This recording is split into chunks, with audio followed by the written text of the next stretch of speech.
Hi, everybody. I'm Shane Kavanaugh with the GFOA, and we're here with you to talk about one of the principles for rethinking public engagement, and that is revitalize the responsibilities that go along with rights.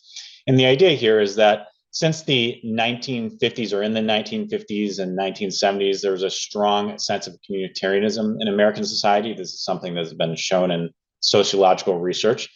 However, since that time, individualism has become much more prevalent, marked by a sense of hyper independence of people and kind of a self regard. So I think there is some implications for this when it comes to local public engagement. And Martine, maybe you'd like to start us off with your thoughts on this topic. Yeah, thanks, Shane. So, Martine Carkson, a communication studies professor at Colorado State University and the director of the CSU Center for Public Deliberation.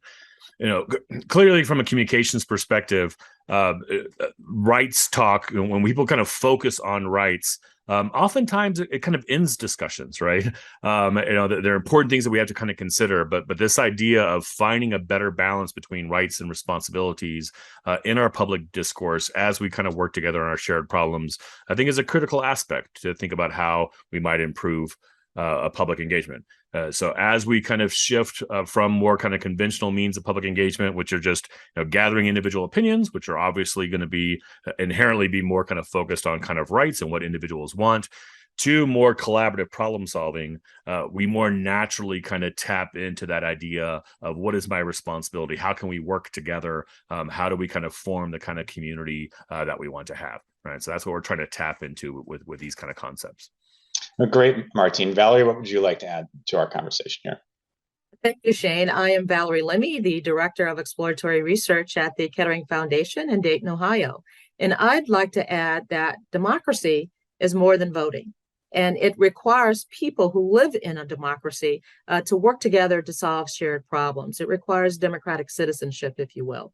And what you find when people come together to work on shared problems is that they really do find common ground. They find that which they have in common upon which to act, and a place upon which they can build a culture of working together collectively when they have challenges. We see this when there are emergencies in community, the resilience that we find in communities, because your next door neighbor is your first responder in an emergency. And so we want to help develop the skill sets of public professionals so that when there isn't an emergency, there is a culture of people working together to solve shared problems. All right. Well, thank you both. And for those watching the video, if you'd like to learn more about this topic, join us at the Rethinking Public Engagement Summit, where we'll discuss rights and responsibilities, finding the balance for renewal of citizenship at the summit, and get into this in more detail. We look forward to seeing you there.